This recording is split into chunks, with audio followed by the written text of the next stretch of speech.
Welcome to another episode. That's dope. My name is Godswill, and I'm doing another in-person interview after such a long time, but with one of my mentors and my old supervisors from way back in the day, friends. We still talk and all.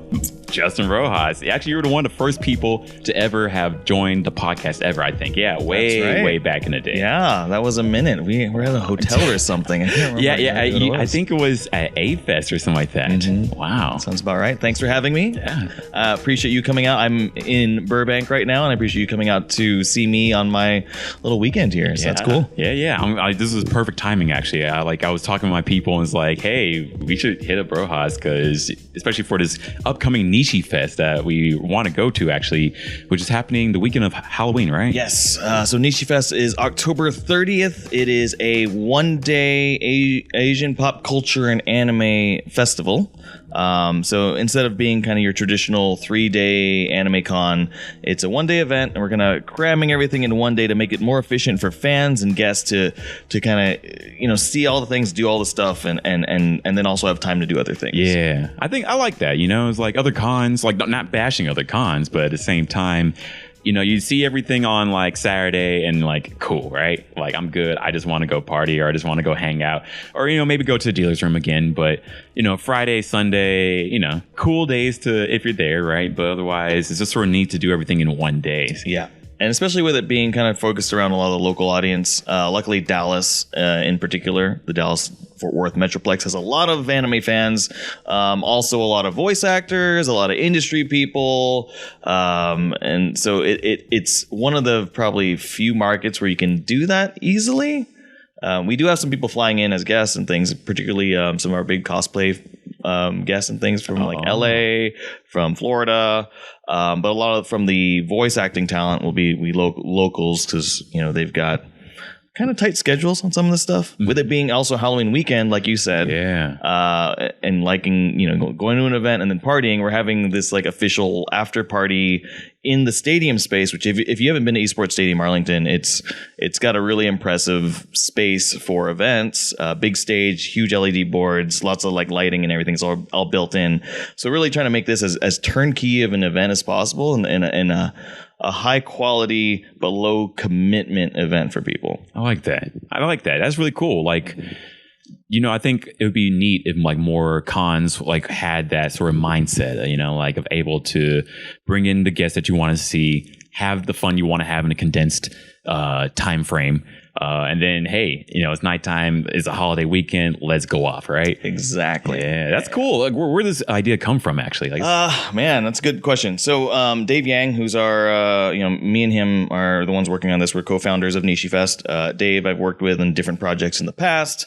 He has a long history of going to conventions and events. He's been a photographer for Funimation in the past. We worked on an event, a digital event called HomeCon, during the pandemic, right in the middle. Mm-hmm. And when no one's going out, right? Yeah. So we did this online digital event with a group of people, and we had, I forget, 30, 50 guests, digitally. Okay. Concurrent type of. Okay. And coming in and doing, panels, and then one-on-one sessions with the guests. I mean, with the fans and attendees, and people would buy meet and greet sessions to hang out with them like 5 minutes at a time or whatever. And it's pretty cool because you get like this intimate setting where you're the guest is in their own home, and you see their home, and you're talking directly with them.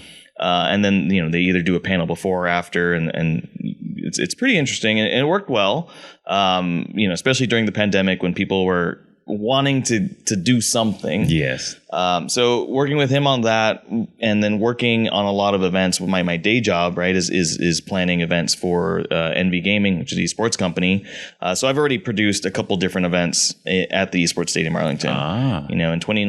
In 2020 we did the Dallas Fuel opening weekend with a bunch of teams, Overwatch League teams before the pandemic. Right before the pandemic. Oh my gosh, it was opening day, so it was like February 8th, I believe. And then we had like 5 more events planned, and then March happened, and we're like, oh, you know what?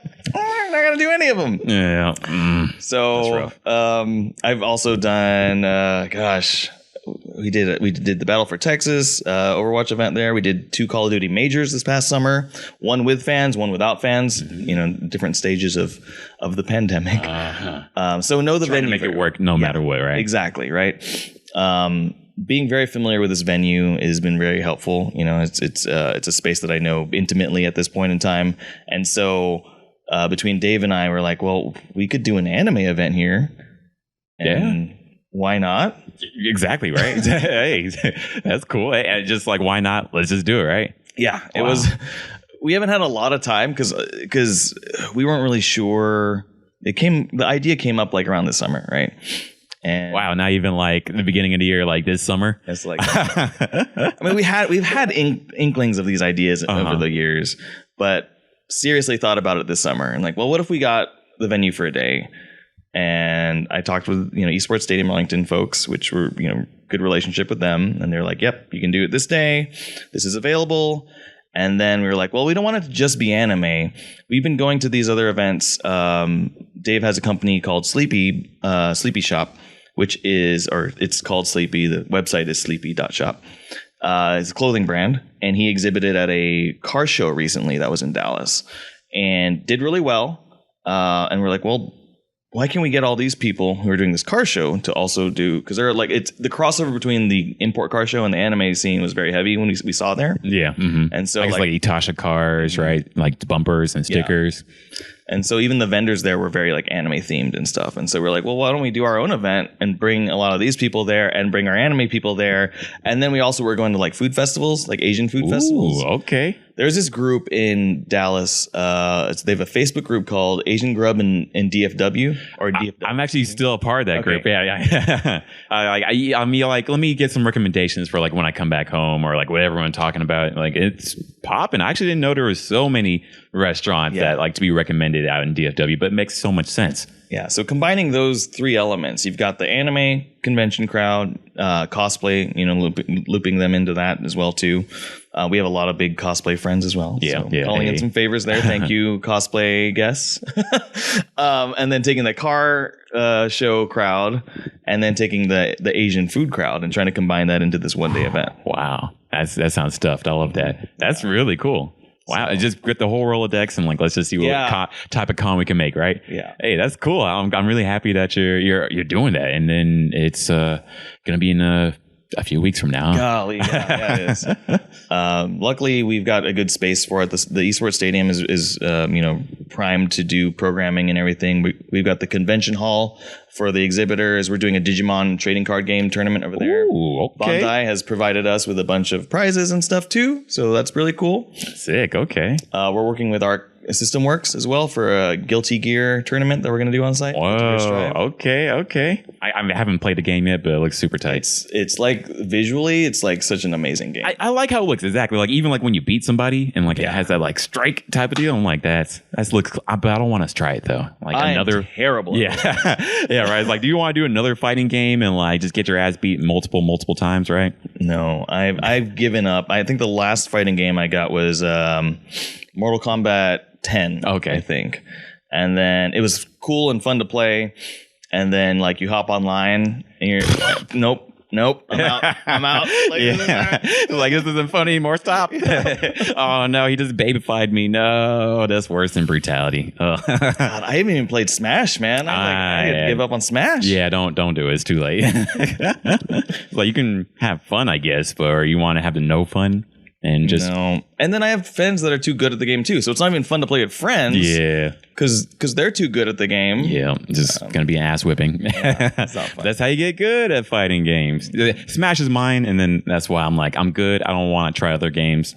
Looks cool. I'll watch you. Yeah, I used to think I was good at Street Fighter. But yeah, I mean, I bet you even just have like friends who are even in the scene, right? Mm-hmm. Jeez. Yeah. And that's a big reason we're doing this event. We have our friends in a lot of these scenes, right? Mm-hmm. And it's, selfishly speaking, basically this event is just us trying to like get our friends together and have a party, more or less. A day-long party. That's all I want to do. Especially like Halloween. Like we've been to too many Halloween parties that are just like, that's cool. But, Yeah. I know cosplay friends who could probably just do it better, right? And, we know how to really turn up at a party, right? Mm-hmm. And we're working with Sonic Boombox on the party as well, too. Okay, professional party planners. Yeah. We've worked with them so many times in the past, right? For countless events now. Actually, we're going to be going to New York and going to a couple of their parties next week. I just came from their party at Seattle at PAX. Oh, that's right. Yeah, exactly, right? That was fun. I'm glad they're back at it, actually. Mm-hmm. Wow. So, we're you got the power with this. Look at this. Okay, yeah. I mean, it sounds like it's coming together. Even the website looks really nice, too.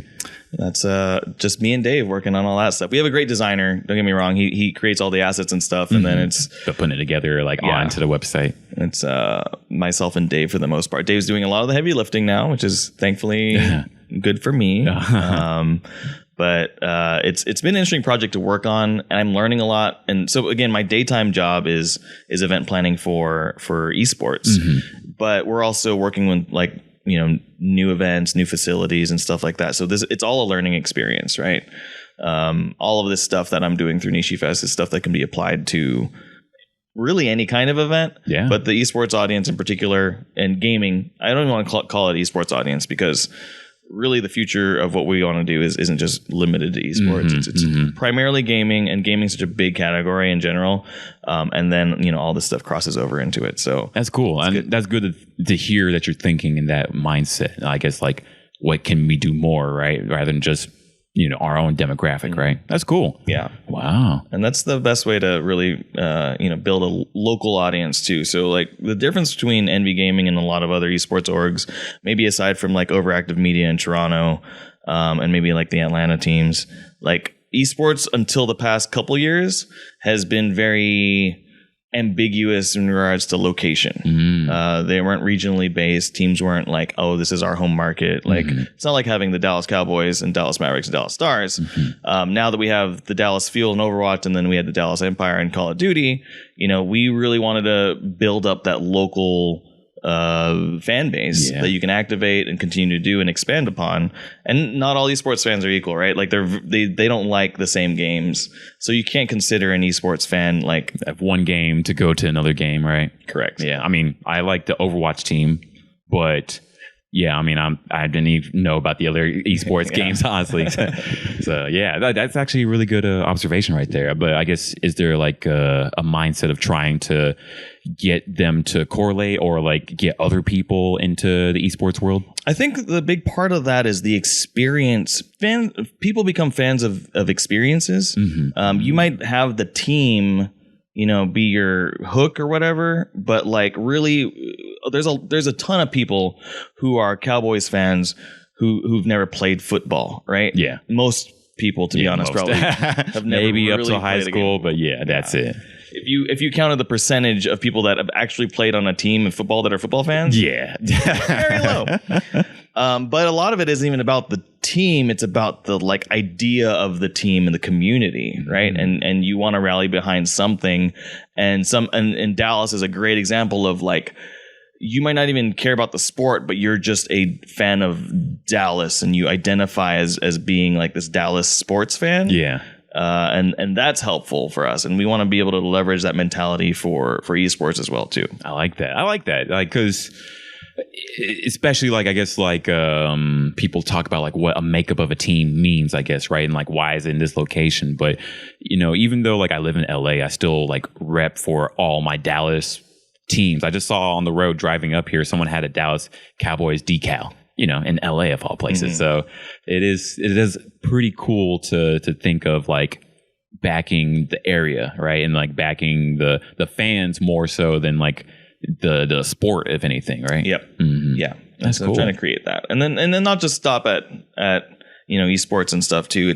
It's about creating an experience and for the venue, the location. It's just a thing to do.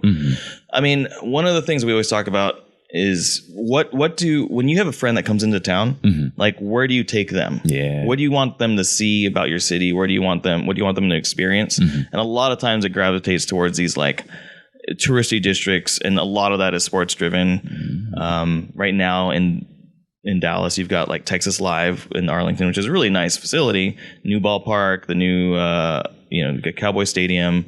And then, we're looking to build some more of that in the surrounding areas and stuff too. So our office is right in Victory Park, which is cool because you got the American Airlines Center in the heart of the city. Yeah, and you get the area is just nice. Yes. And you want people to experience and feel that, even if they're not from here. We want to bring people to this area and then eventually win them over. I like that. Yeah, that's really good mindset. And like esports can be another way to bring people in. Yeah, it sounds like Dallas, and that's something I've actually been thinking about. Dallas is becoming like a big nerd hub in the US, right? Like, is that an apt thing to say? Yeah, I would agree. Obviously, we are a little biased from the Funimation side. Right, for sure. But the fact that Funimation was in Dallas of all places, right? Like, I remember, like, before I got, like, working at Funimation, I was like, oh, I guess I'm interviewing in Dallas and I'll just fly out to LA or something like that. And I was like, wait, what? I lived here this whole time and I never knew that it was here. Yeah. So you've got Funimation, you've got Gearbox, which is now owned by Nordic. Or THQ. Okay. Whatever. Yeah, THQ. You've got Bethesda. Bethesda is here too. Oh wow, yeah. Or not here in Dallas. In Dallas. I forget where I am. Yeah, me too. When I see you, I think we're in Dallas. Same, exactly, right? I was like, here. Oh, never mind. But yes. What else you got? You got Gearbox, id. Yeah, it's under that. I think Bethesda umbrella now too. Okay, cool. You've got like companies like GameStop. You've got BioWorld. Like the headquarters are based in Dallas, they're all right? There, all these nerd industry specific companies. Like, I mean, if you guys aren't familiar with BioWorld, you probably own something from BioWorld and don't realize it. They make so much of the merchandise that you see, from Marvel to Halo to all the popular video game franchises, all the big anime franchises, anime stuff for sure. So like Star stuff Wars. You see at Hot Topic or Walmart, even right? Backpacks, yeah. So I mean, Dallas is definitely a great city to get a job as a nerd. That's dope, actually. Wow, that's not something that I don't think a lot of people are aware of. They think about New York or LA, but like not Dallas, but they're sleeping on it for sure. And then even the voice acting part of it too, right? Like there's a big voice actor base that's out there. Which is why we started. So, other thing I do with Studio Nano, which is our recording studio, right? That's the whole reason we started Studio Nano, is because with the anime background, my business partner there, Michelle Pennington, she wanted to start the studio and produce, and I was going to handle the business side. And it's like, well, we're in the Dallas Metroplex. All these actors are here, though the pandemic shifted it a bit, so you can do a lot more remote work now too, which is great for us at least. And having the capabilities of producing that level of work within the city, because of the talents here, it makes it a lot easier. Yeah. Wow. Good. Wow. Look at you, like just really like taking the moment, like as it's coming, right? That's the challenge. Yeah. Because these opportunities come up, and if you don't do it, somebody else is going to. Yeah. Exactly. And it's hard to say no sometimes if you can do it. Yeah. But then it's like a lot of work. Yeah, I was like, that's what I was about to say. I was like, yes, it's hard to say no because, it's right there, but all the work that's needed to make it actually happen, right? Especially like with this con, the studio, right? And then like, you got your esports stuff going on, right? That's a lot. Yeah. It's a lot. Trying to put a hand in every pot or whatever. What is it? I don't know what the saying is. It's like an iron in every stove or something like that. Yeah, I don't know. There's so many of them. I don't know. Old timey phrases, right? I don't even know what an iron is. I'm trying to think, what nerd industry am I missing out on right now? Like, you got your gauntlet of power, right? Voice acting, anime, video games, comics. There you go. Comics. That's true. I'm not super like involved in anything that's like printed comics. It sounds like comics are taking storm, I guess. I guess Invincible, right? You see Invincible? Yeah. And it's intense. Like, I'm actually thinking about buying the Invincible comics. Like, I went to a comic store and I was going to buy the compendium, $60 each. The thing I liked about Invincible is, this is kind of talking about the whole Asian heritage thing and stuff, and how, golly, Invincible. What's his actual name? I Like forget. Mark. Yeah, that's right, Mark. Yeah. Mark. Grayson. He's half Korean, right? Yeah. And so but they don't really talk about it. They just show it because it's just normal. It was natural. It's just natural, and Exactly. it's like ingrained. You see it in the house, but it's not like a pushing big your face deal. like I'm Asian. Look at me. Yeah. I kind of like that. Yeah. because it's just like I agree. normalizing. I agree. Yeah. I was thinking about that too. Like, whereas like I want more black people. I want more people of color. I want more individuals, diverse, but I don't want it to be like, I'm black. I'm black. It's like, okay, cool. Yes, we get it. Like it is. I don't think like any person of color is just sort of like, I'm this the whole time, and that's the only thing I am. Versus like being individual. How did you? So now we have both Shang-Chi and Black Panther. Oh yes. How did you feel about that when the Black Panther released? Was it like aggressively in your face, or was it more natural? Honestly, because it is a great question. I appreciate that. Because also, I do want to talk about Shang-Chi.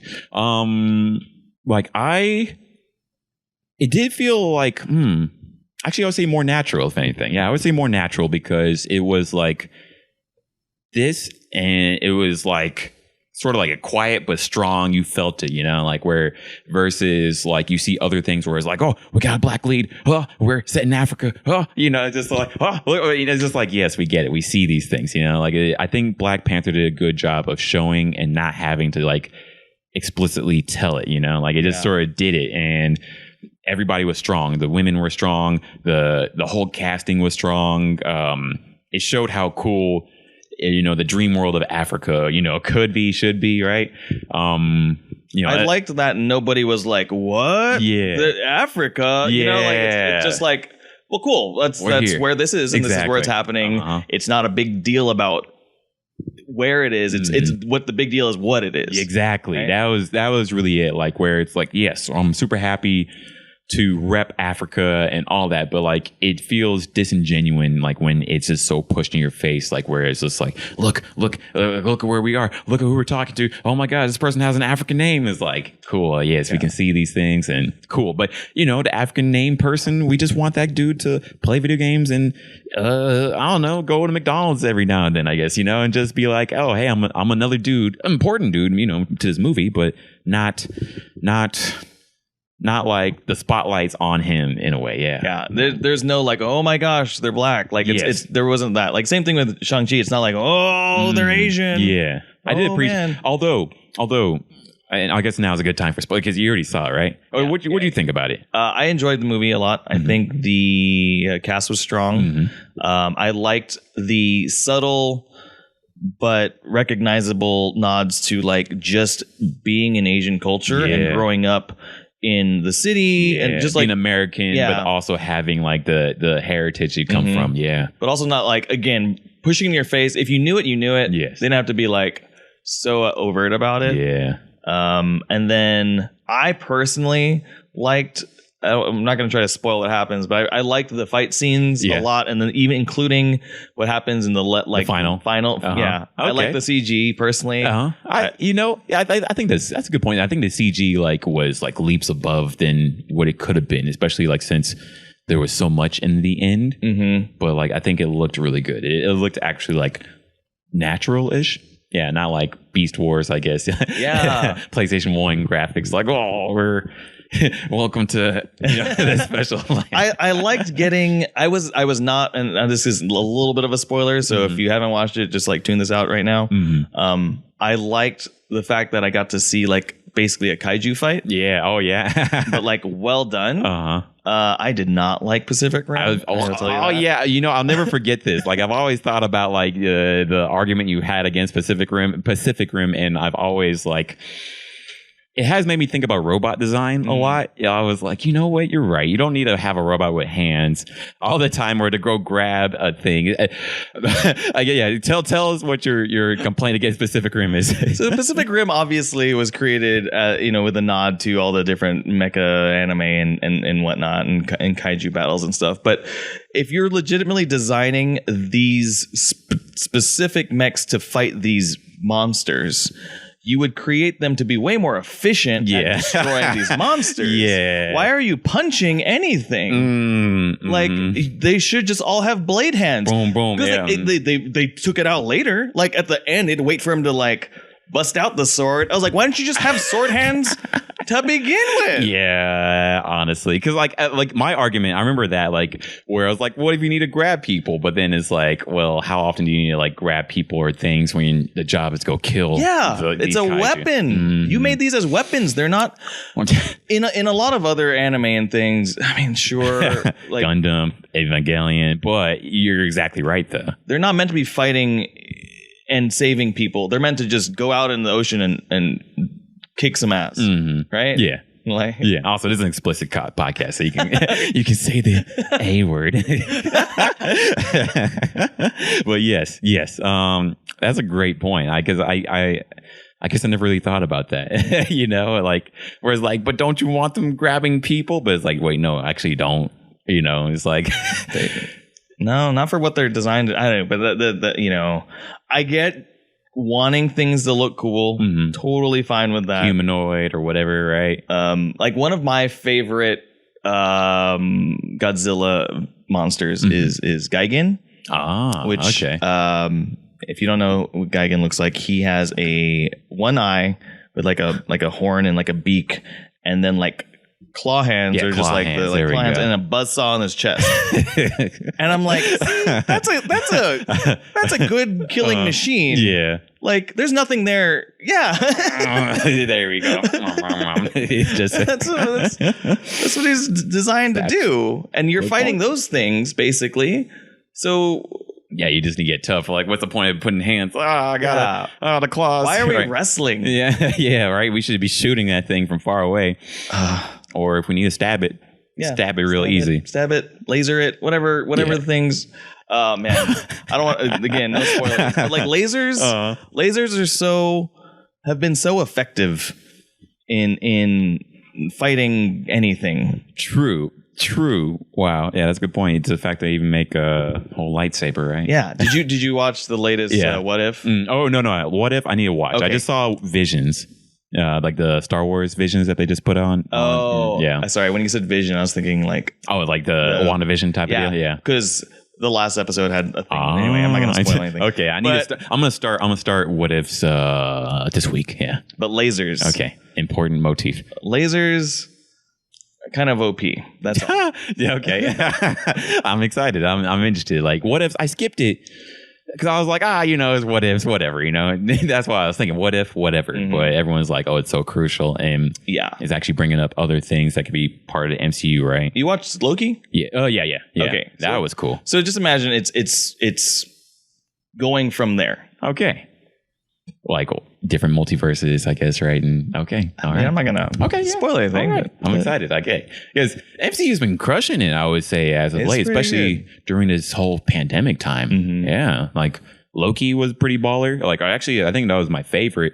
Is it? Let me think. WandaVision was great. They're different, right? And that's the thing I liked about the series is they have different feels and different appeals. Oh, I like that. I didn't mean that. It's like, I'm taking that. Different feels and different appeals. I like that. But like, because there are people who only would like certain like shows because of the genre. For sure. They are. You got your buddy cop drama. You've got your kitschy kind of like romantic, but then turns into like good action, kind of crazy stuff, right? And then you've got Loki, which is just you got, and then you got your Loki fans, which is there's a lot of them. They were eating, right? It was like, oh my god, just Tom Hiddleston all the time. Oh my god, he killed it though. He did a good job. I personally liked Owen Wilson. I was about to say, I was like, but if I had to say who I like the most, it's Owen Wilson. But I like Owen Wilson in general. Me too. I know some people don't like Owen Wilson because he just plays Owen Wilson. But he's cool. I like Owen Wilson. Yeah, me too. Look. I remember like when he came out there and I was like, it's been a while since I've seen Owen Wilson. Maybe he's washed. And I was like, no, he got it still. I thought he killed it. I thought he did. I was like, he's back. I'm excited to see him more stuff. And the mustache. You know what I'd watch again? You know what I'd watch? We're talking about all these sequels that have been coming out, like Matrix 4 coming out, et cetera, et cetera. These old movies getting another sequel. I'd watch a new Shanghai Noon. Wow. Yeah, you know what? I would too. In fact, they need to do some remasters of some of these good old. Another Rush Hour. Could be cool. Could be cool. Didn't they do like a series or something? Didn't they did like some reboots? I think you're right. series? Crap. I don't know. Oh, yeah. I mean, But I would like to see old Jackie Chan and old Owen Wilson trying to pick up, like, I guess because they were in the Old West, the last time, and then they went to like Great Britain or something, and the second they movie, did. Okay, yeah. I didn't see Shanghai Noon 2, but yeah, it's fun.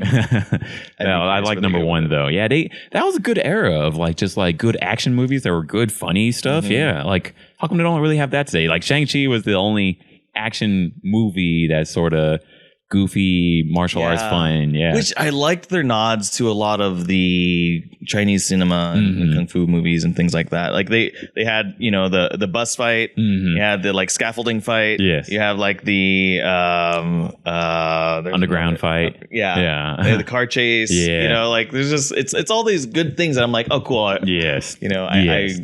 see and understand this, but it's also not like so like over your head that I think it was good for like people who haven't seen enough of it to be like, oh man, this is really cool. I want to watch more, right? That's what I'm hoping that people will do.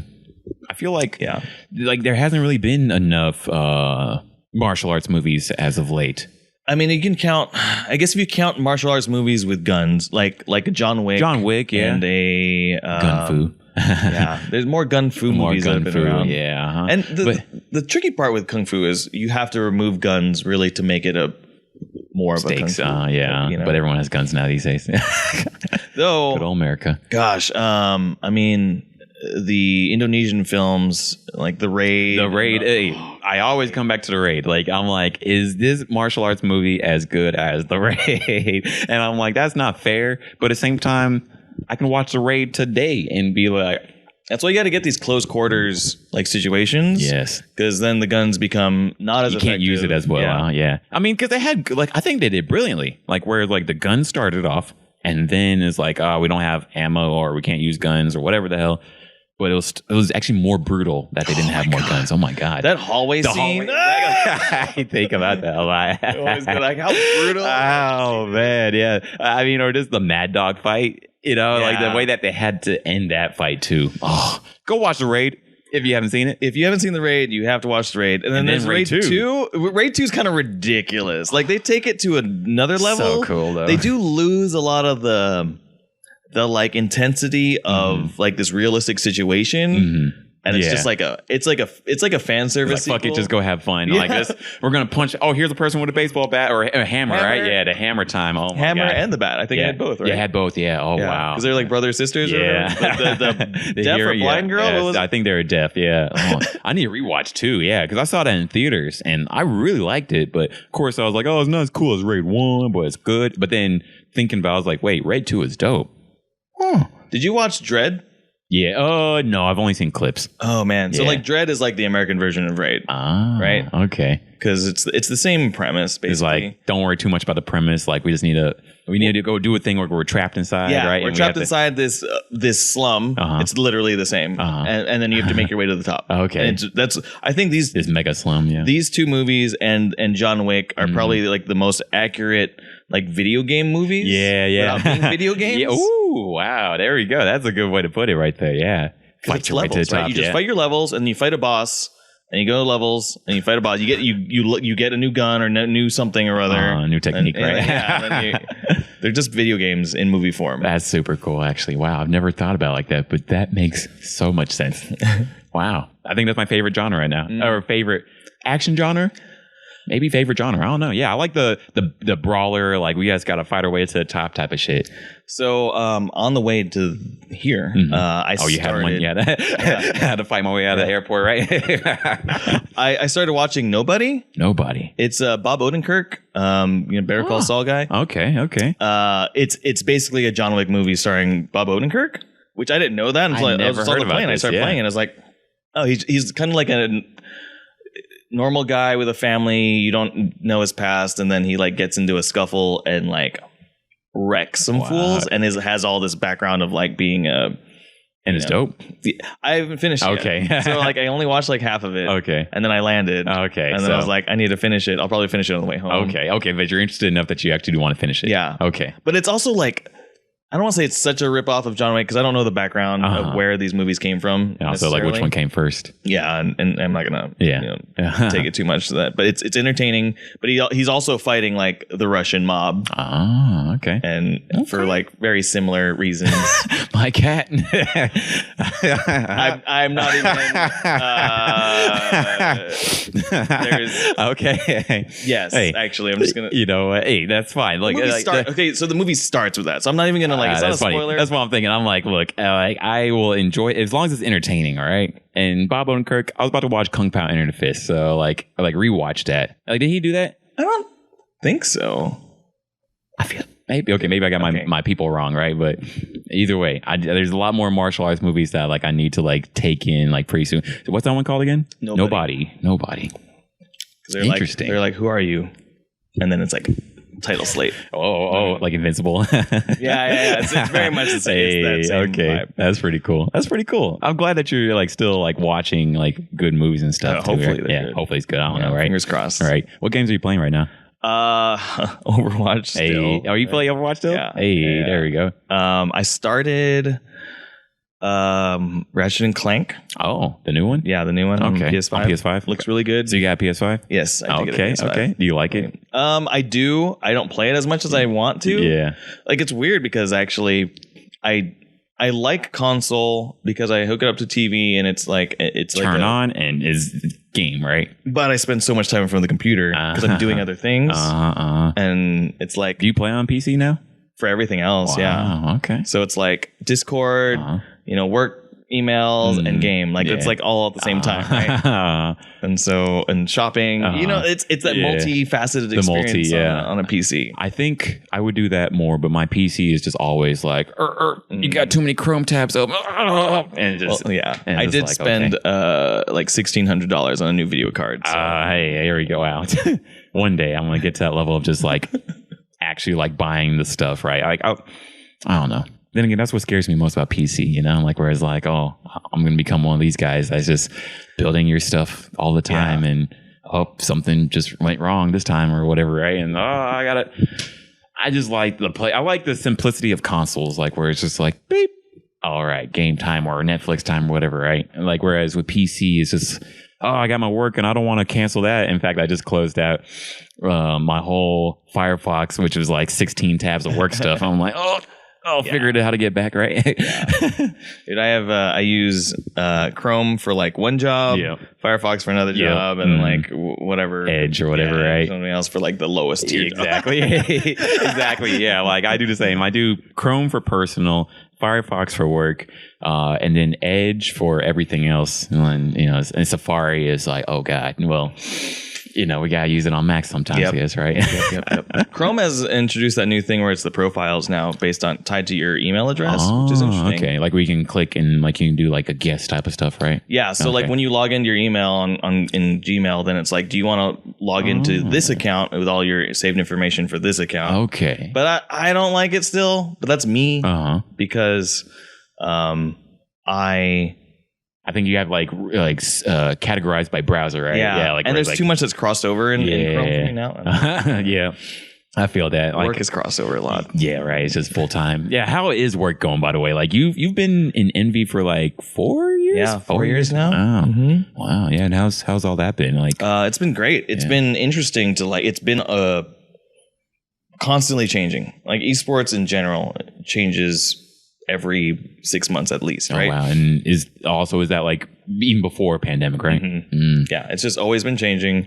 And so my job has changed a lot. I've started off in there as head of social and content, and then transitioned to like start doing more events, and then became solely events, or as like social and events, and then just events. Okay, wow. Because events have been so big lately. Yeah. And do you prefer it like that? I think I do. To be honest, I could never do social media again. Yeah. Oh man, my mental health would not. I don't blame do it. Well. I don't blame it, and especially these days. Yeah, I like I love social media, and like personally, and like for work, but at the same time, I do feel myself getting more almost twisted because of it. Just like being in it all the time. Yeah, it is a very taxing job to do. It's a 24/7, never off kind of position. I recommend anybody who works in social media, like find a way to get work to pay for therapy. Oh, wow. There we go. Yeah. Because it should be a part of the job. Yeah. Wow. That's a good point right there. Yeah. The amount of negativity you have to deal with when you work in social media especially entertainment, social media. It's unhealthy. It's unhealthy for any human being. And it's way more unhealthy when you're required to do it and required to sift through it. Were you in that HR meeting one day where I asked we had an HR person. This is when I was working at Funimation. I feel like I remember something like this. Like it was like a big meeting thing, like everybody, right? I feel like I remember like you asked a question about like what do people talk to us, say things like this to us, right? Yeah. So the big thing in HR trainings and stuff is a lot of it's about harassment, right? Like employee to employee harassment, or anything, right? It's not even because you can be the thing about harassment in the workplace. It can come from anybody. It can come from another employee. It can come from a customer. It can come from a vendor. It can come from just the UPS guy dropping off a box. And all of that can be valid harassment. And there's all these definitions of like when it becomes harassment versus blah blah blah. And one of the questions I asked was, so one of the points is, as a company, we want to ensure you're not creating a hostile work environment. And social media was still pretty new-ish, right? It's only been around when I started at Funimation, it didn't exist. Oh man, right? Yeah. Like that was 2008. And I started doing word of mouth marketing, and that eventually turned into social media in like 2010 or something. So it's been 10 years, 11 a decade, years. That's it. Since this entire industry as social media has existed. Yeah. And so they're not talking about they don't have policies that are like about these, specific instances. And it's still changing. It changes every day. Social media, right? Constantly, yeah. Algorithms or just the platforms we use or users or what's trending, right? Yeah. TikTok, whatever freaking thing you're doing. And one of the things about harassment is it's across, everything. You can experience it in all these different places, but from the trainings, they have these really specific, I don't want to say archaic instances. Like only physical, like in-person things versus like, what do we do about the digital harassment that does happen? That's a good point. And we're asking our employees to work in this space and before knowing the detriments of working, like what that environment is. And so I was like, hey, we're not supposed to create hostile work environments for our employees, but in social media, I'm asking my employees to work in a hostile environment every day. Like as the supervisor, as the manager, am I going to get in trouble if one of my employees complains that they're working in a hostile work environment because they're being bombarded with negativity from fans and or trolls on the internet and et cetera.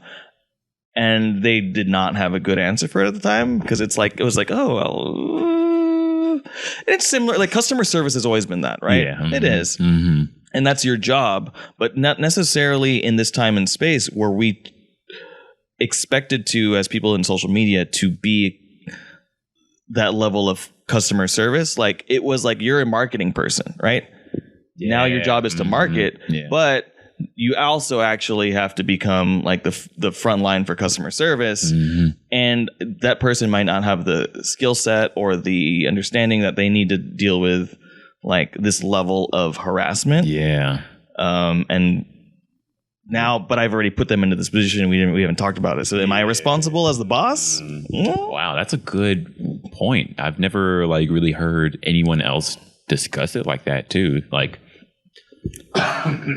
excuse me. Yeah. Like I've never like heard, actually like any, I guess like even company, I guess like just sort of talk about like how, the toxic environment of the internet, to even like be aware of like how toxic the internet. They're just sort of like, just put the stuff out there.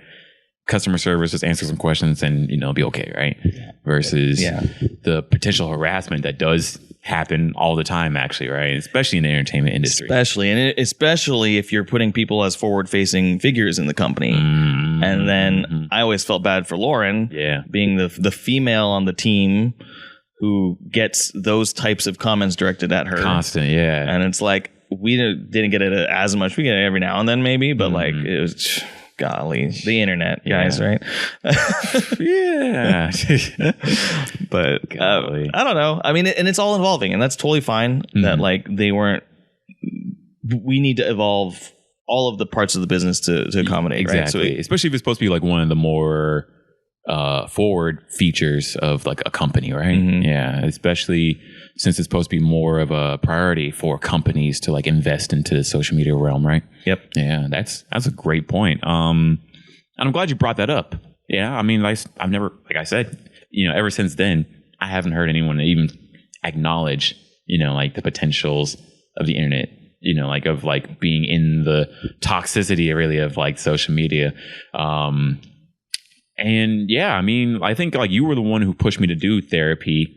Yeah, too. Yeah, like I remember starting therapy while I was at Funimation, and that helped a ton, actually. Yeah, like I was like you were just sort of like, don't worry about the stigma or whatever. No stigma, right? Just go. It's crucial. Like free, or at least some meetings were covered, right? At least the first few ones, and then it's like if you like it, insurance.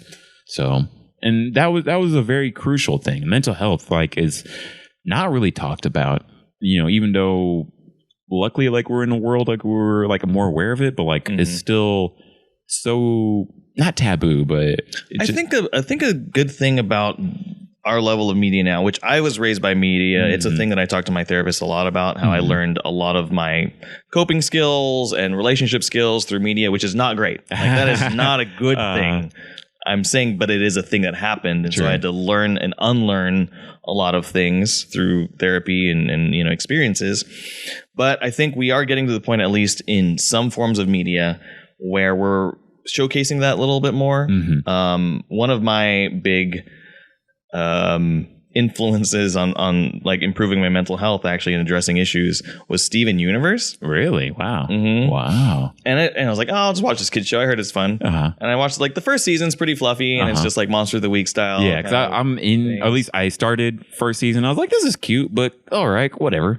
But I need to keep going. It keeps going, and then it gets deeper and deeper into identity and like non-traditional relationships and family units and like levels of like consent and things like that. Like, and it's again, you can't rely on media to teach you everything, but at least helping people be aware of these issues. Yeah. That everything's not a cookie cutter, like just solve it by punching it. Yeah. And there's a lot of issues that you're going to encounter that aren't solvable. You just have to, learn and deal and create new coping skills and mental health mechanisms to like keep you going. Okay.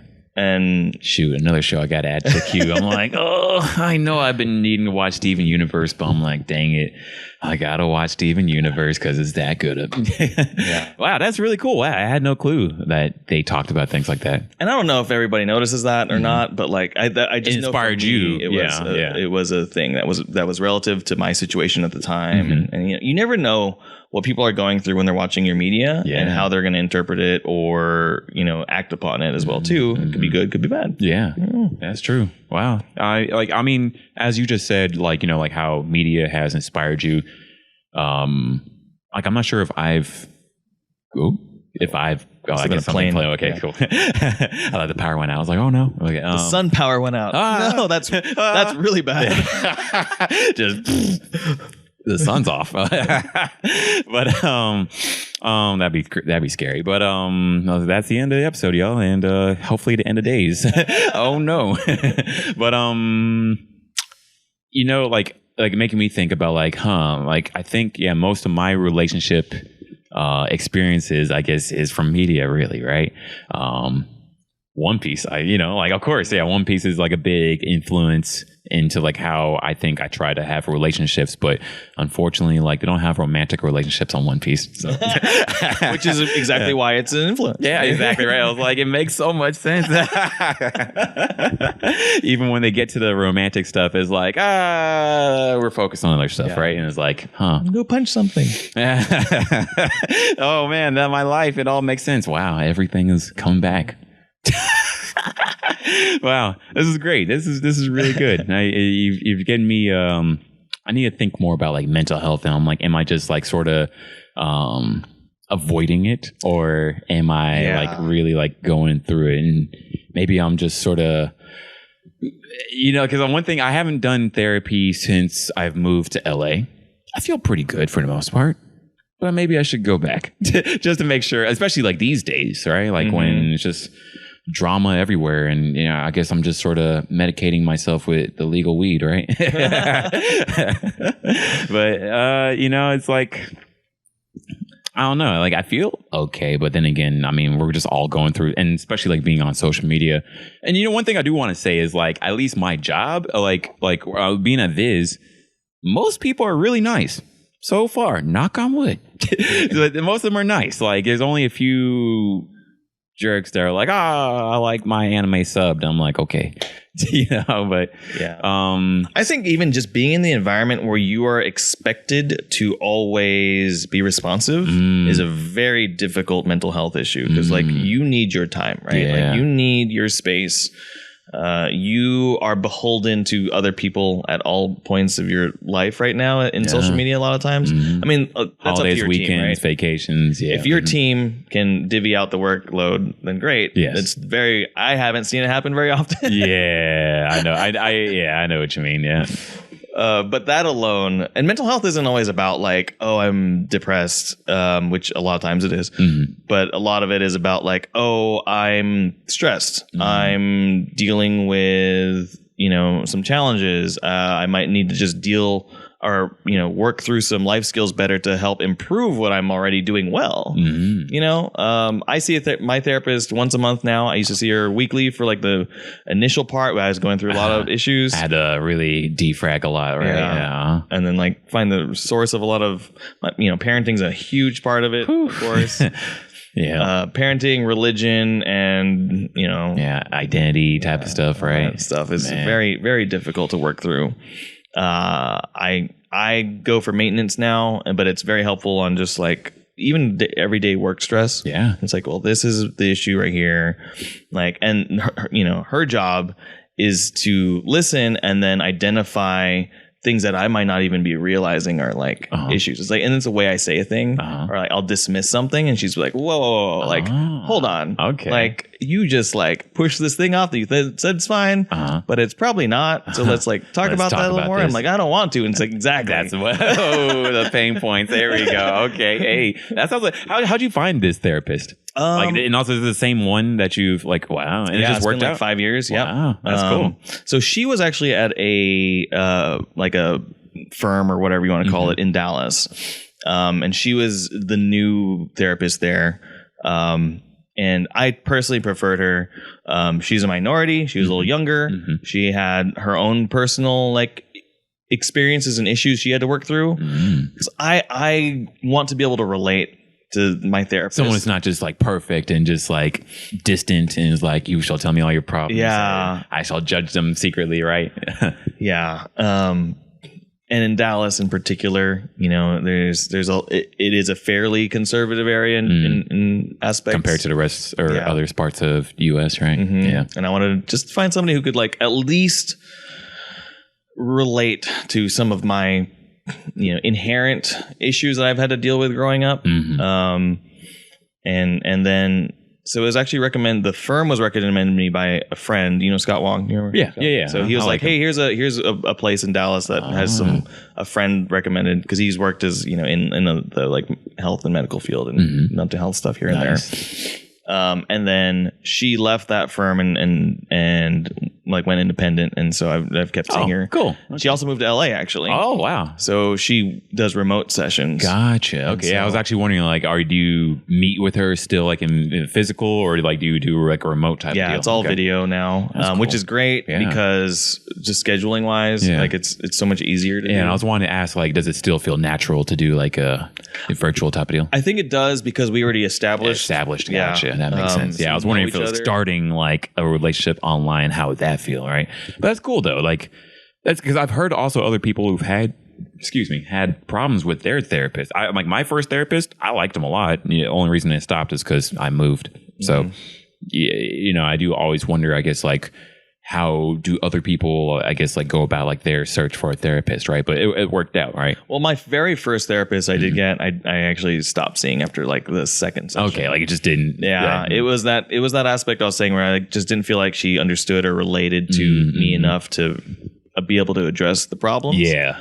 And the thing I like about my therapist now as well is, at least at this point, we've been talking for 5 years, and a lot of it was industry related issues, talking about like the geek industry and anime, video games, esports. And she's not super well versed in all those things, but enough to like understand the space. And then after, that's important. Yeah. And like it's sort of a bummer, like when people just totally dismiss this whole geek world industry, especially like as it's growing and really blowing up. Yeah. Like, that's something I wouldn't want. Like, someone just to be like, that stuff doesn't matter, or it's kid stuff. Yeah. When it's like, well, yo, this is still like a multi-billion-dollar industry, and it's internationally, right? And it affects people, and that's the thing. It's media, and a lot of my issues are because of this media I consumed at an early age, and now we're the ones creating that media, right? And so, like, where are we inserting our learnings and positive influences? Or negative ones, right? And wow. How do you feel about that? Like, wow. Yeah, it's like almost like responsibility, but at the same time, I mean, it is responsibility. Yeah, it is. I think like being aware of it versus just doing what we've done in the past of just crank it out and just, hey. That's the thing I can't deal with nowadays in social media, that the things that work business-wise are not necessarily the things that are going to benefit society. Yeah. And that I started having a problem with, like, where you're taking advantage of like clickbait and just the habitual ritualistic candor of social media, and you're trying to increase that for people because it's doing well for your industry, your job, or whatever, and you want people to use it more, and you want people to engage more. Whether that's a healthy amount or not for them doesn't matter. Doesn't matter, right? All we need is get more clicks and do what it takes, right? And that's tough. Wow, that's a way to put it out there, huh? One thing I like to do is like, at least one way I like to think about like what we do, right? Is like it's usually a positive force, right? Like it's usually a piece of media that brings joy to people, right? And hopefully celebrate that throughout. Yeah. Hopefully, celebrate those people. In fact, actually, like I really do like the Fuel channel, Dallas Fuel channel. Like I really like how like it interacts like with just people all the time. People say, "Oh, I want free merch" or whatever, and they'll do the retweets or like just have fun jokes like with other people or other teams, like, and it does feel like a good entity, like it does feel like, okay, it does, even though it's parasocial, right? Yeah. But I don't know, like I think it's, man, like that brings up a whole nother conversation about the scary part about a lot of that is I mean, Lindsay Cottle's doing a lot of that on the Fuel side, and, nice. Okay. Bringing her in, remember bringing her in as an intern a long time ago. Not that long, I guess, technically, but still long. Like, was it before pandemic? Yes. Yeah, that's a long time ago. Me and Jay brought her on. Like, way back before COVID, right? BC days. But the thing is, the